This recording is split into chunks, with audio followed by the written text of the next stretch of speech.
आमिर परवेज मुशर्रफ और बीमारी दोनों का हिम्मत और हौसले से मुकाबला किया।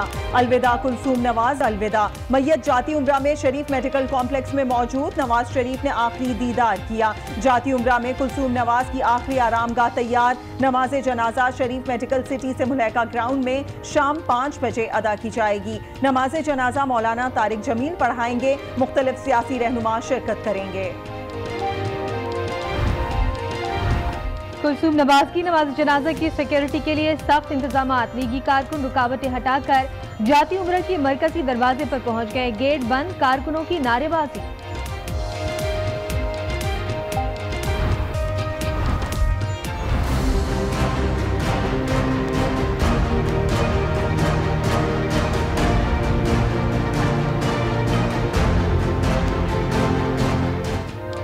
पाक तुर्क वज़ीर खारिजा मुज़ाकरात, सरमायाकारी और एक दूसरे के लिए तिजारती सहूलियात के फ़रोग़। अफगानिस्तान और कश्मीर से मुताल्लिक़ उमूर पर बातचीत। शाह महमूद कुरैशी ने कहा कि मुश्तरका वर्किंग फोरम का इजलास बुलाया जाएगा। तुर्क वज़ीर खारिजा ने कहा कि पाकिस्तान को दूसरा घर समझते हैं। पाक तुर्क दोस्ती लाजवाल है।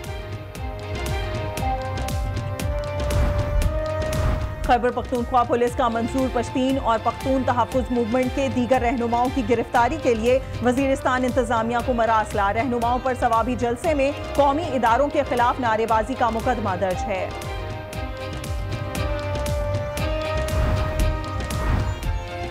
गवर्नर गिलगित बल्तिस्तान मीर गजनफर अली खान ने इस्तीफा दे दिया। इस्तीफा सदर मुमलिकत को भेज दिया। मीर गजनफर 3 बरस गवर्नर रहे। ताल्लुक नून लीग से है। वज़ीर आज़म इमरान खान के दौरा कराची का शेड्यूल तैयार। इमरान खान इतवार को शहर कायद का 1 रोज़ा दौरा करेंगे।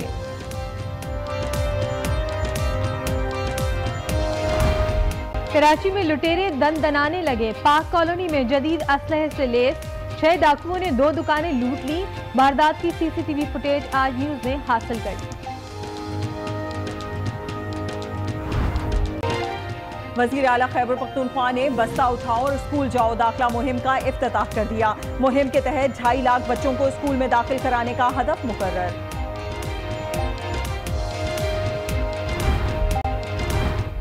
अफगानिस्तान के चीफ एग्जीक्यूटिव अब्दुल्ला कहते हैं इंतहा पसंदी और दहशतगर्दी खित्ते के किसी भी मुल्क के मफाद में नहीं। खित्ते अमन से मुताल्लिक इमरान खान के बयान का खैर मकदम करते हैं। अफगानिस्तान के मुख्तलिफ इलाकों में सिक्योरिटी फोर्सेस की कार्रवाइयां। 67 अस्करियत पसंद हलाक। मकबूजा कश्मीर में भारतीय फौज के हाथों 8 कश्मीरी नौजवानों की शहादत पर हड़ताल। सड़कों पर सन्नाटा।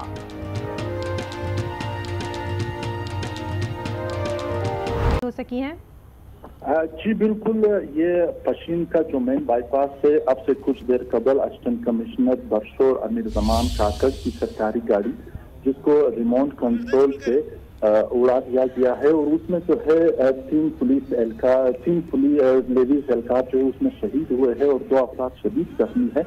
अभी मेरी डीसी पश्चिम से बात हुई है औरंगजेब बादनी से, तो उनका कहना था कि उन्होंने ये बात तस्दीक भी कर दी कि असिस्टेंट कमिश्नर बरशोर जो थे अमीर जमान वो गाड़ी में मौजूद नहीं थे और ये धमाका जो हुआ है इसकी नौयत का अंदाजा उन्होंने कहा आप लगाना जो है नहीं लगा सकते। तो उन्होंने ये बात भी कह दी कि तहकीकारी में जो भी मुलविस होगा उनके खिलाफ जो है हम लोग ने दाखिला और जो दाखिले रास्ते है और खारिजी रास्ते है उन पे तमाम नाके लगा दिए हैं और तहकीकारी की कोशिश जो है वो एक हद तक हमने जो है नाकाम बना दी है। खुदकश हमलावर जो जिन्होंने ये खुदकश धमाका करना था उनका टारगेट और भी कुछ हो सकता था, लेकिन इसमें हलाकतों पर उन्होंने कहा कि हमें दुख तो है, लेकिन तहकीकारी की जो ये कोशिश जिसने भी की है उनके खिलाफ जो है सख्त इक़दाम उठाए जाएंगे और पश्चिम के तमाम जो दाखिला और खारिज जो रास्ते हैं उन पे तमाम जो है लेवीज और पुलिस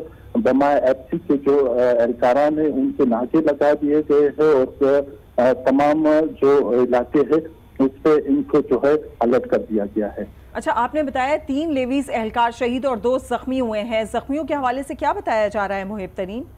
जख्मियों में जो है एक जख्मी जो है उसकी हालत जो है तशवीशनाक है, उन्हें जो है कोयटा रेफर कर दिया गया है और दूसरा जो लेवी एहलकार है उनकी हालत जो है वो खतरे से बाहर बताई जा रही है। डिप्टी कमिश्नर पश्चिम में जो है पश्चिम के जो सेहत के मराकज हैं उनमें जो एमएच पश्चिम को जो है डॉक्टरों को उनको जो है हिदायत दी गई है कि उनकी जो इलाज मुआवजे में कोई कोताही बर्दाश्त नहीं होनी चाहिए और उनका इलाज मुआवजा जो है वो मुमकिन होना चाहिए। इसमें जो है जख्मी लेडीज एहलकार है उनको हावी कोयटा सही। पश्चिम में असिस्टेंट कमिश्नर बरशोर अमीन जमान की गाड़ी के करीब ये धमाका हुआ है जिसमें 3 लेवीज एहलकार शहीद और 2 जख्मी हो गए हैं। अपडेट कर रहे थे मोहिब तरीन, आपका बहुत शुक्रिया।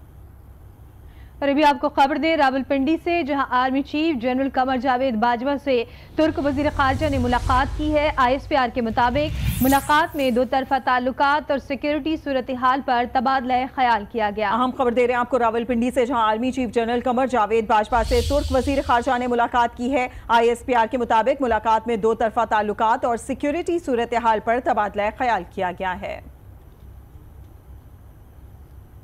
शाह महमूद कुरैशी का कहना है कि अक़वाम मुत्तहिदा इजलास की साइडलाइन मुलाकात में तुर्की से मसला कश्मीर पर बात होगी। गुस्ताखाना खाकों के खिलाफ तुर्की के साथ मिलकर आवाज उठाई।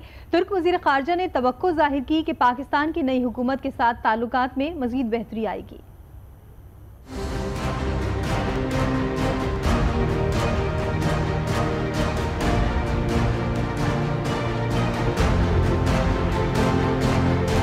पाक तुर्क वज़राए खारजा की मुश्तरका प्रेस कॉन्फ्रेंस।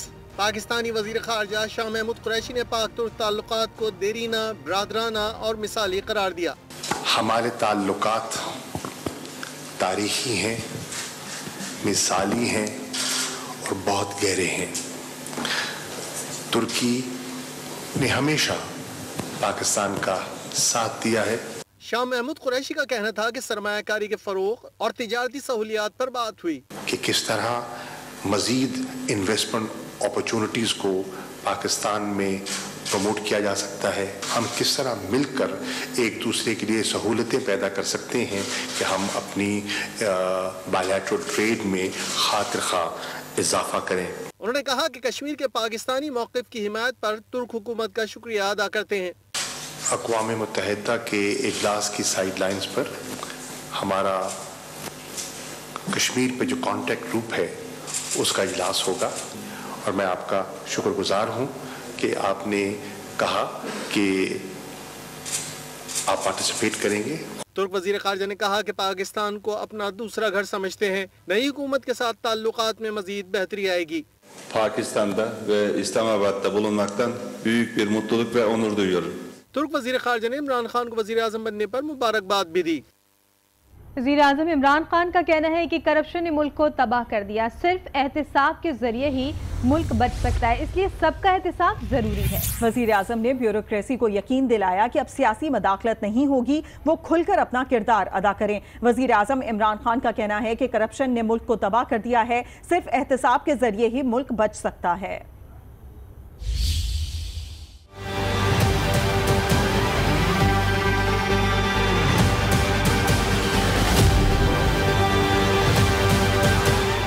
करप्शन मुल्क का सबसे बड़ा मसला है। एहतिसाब के बगैर मुल्क नहीं बच सकता। नैब को कह दिया सबका एहतिसाब करें। वजीर आज़म इमरान खान का 2 टोक पैगाम।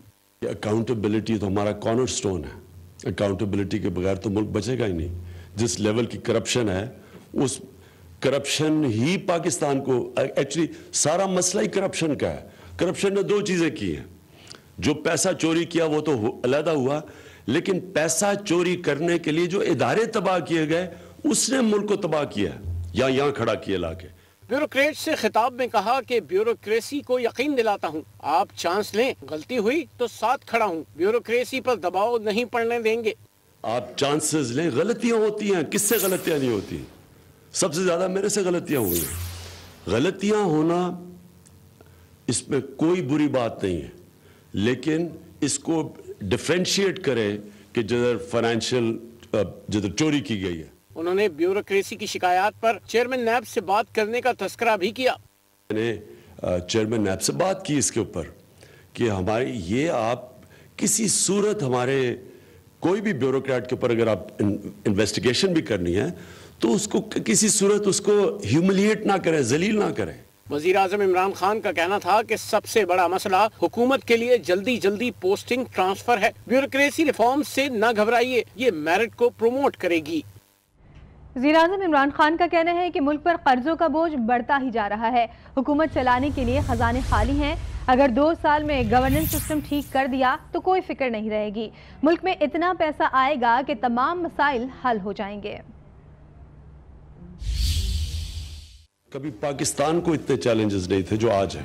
हमारा जो कर्जा 10 सालों में 6 ट्रिलियन से 6,000 अरब से 30,000 अरब का है। इस कर्जे पे जो इंटरेस्ट है वो हर रोज 6 अरब रुपया है। मुल्क पर कर्जों का बोझ बढ़ रहा है। यौमिया 6 अरब रुपए सूद अदा कर रहे हैं। हुकूमत चलाने के लिए खजाने खाली हैं। वज़ीर आज़म इमरान खान ने बता दिया, हमारे पास मुल्क चलाने के जो डेवलपमेंट के लिए पैसा है उसके लिए हम अब मजीद कर्जे लेते हैं। ये जो ऑरेंज ट्रेन है, ये जो मेट्रोज हैं, इनके हमने कल कैबिनेट के सामने फिगर्स हमारी आई, तो ये जो प्रोजेक्ट्स हैं इनके ऊपर हमने कर्जे लिए, उनके ऊपर सूद भी दे रहे हैं, मजीद ये नुकसान भी कर रहे हैं। इस्लामाबाद में खिताब करते हुए वजीर आज़म ने मजीद कहा कि अगर 2 साल में गवर्नेंस सिस्टम ठीक कर दिया तो मुल्क में इतना पैसा आ जाएगा कि कर्जों के मसाइल हल हो जाएं। हमने ये 2 साल गवर्नेंस सिस्टम अपना ठीक कर दिया। हमारे पास आप बिल्कुल बेफिक्र हो जाएं, हमारे पास इतना पैसा आ जाएगा कि कम से कम हम अपने सैलरीड क्लास को इतना पैसा देंगे कि उनके पास उनको फिक्र नहीं होगी कि उनके बच्चे प्राइवेट स्कूलों में कैसे पढ़ेंगे। वजीर आज़म ने तालीमी निज़ाम में खराबी, बच्चों और ख़वातीन की अमवात पर इजहार तशवीश भी किया। पाकिस्तान वो मुल्क है सबसे ज्यादा बच्चे मरते हैं वाटर बॉर्न डिजीजेस से, गंदा पानी पीने की बीमारियों से। हमारी यहाँ सबसे ज्यादा तकरीबन दुनिया में औरतें मरती हैं डिलीवरी के पॉइंट पे, क्योंकि बेसिक हेल्थ केयर नहीं है। सबसे खौफनाक फिगर ये है 43% पाकिस्तान के बच्चे की स्टंटेड ग्रोथ है। फिर 2.5 करोड़ बच्चा स्कूलों में नहीं है। वजीर आज़म इमरान खान का कहना था कि जब से मुल्क आज़ाद हुआ तब से हुक्मरान तबके का माइंडसेट तब्दील नहीं हुआ। हमें अंग्रेज दौर की सोच को तब्दील करना है।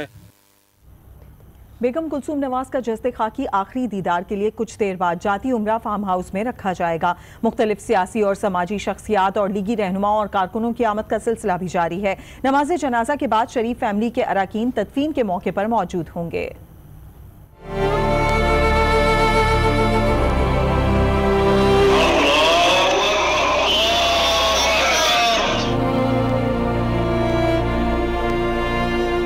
शरीफ मेडिकल कॉम्प्लेक्स का सर्द खाना, जहां कुलसूम नवाज का जस्ते खागी रखा गया है, फिजा सोगवार और हर आंख अशबार। सर्द खाने में नवाज शरीफ की साहबजादियों मरियम नवाज और अस्मा नवाज ने मां का आखिरी दीदार किया तो आंखों से आंसू निकल पड़े। हर जानिब से तसल्लियां और सब्र की तलकीन। सर्द खाने में सिर्फ शरीफ फैमिली के करीबी रिश्तेदारों को आने की इजाजत दी गई। बाहर खड़े जज्बाती कारकुनों के सब्र का जब दामन हाथ से छूटा तो उन्होंने रुकावटें उबूर करने की कोशिश की, जिस पर सिक्योरिटी एहलकारों ने रोका तो बदमज़गी भी पैदा हुई।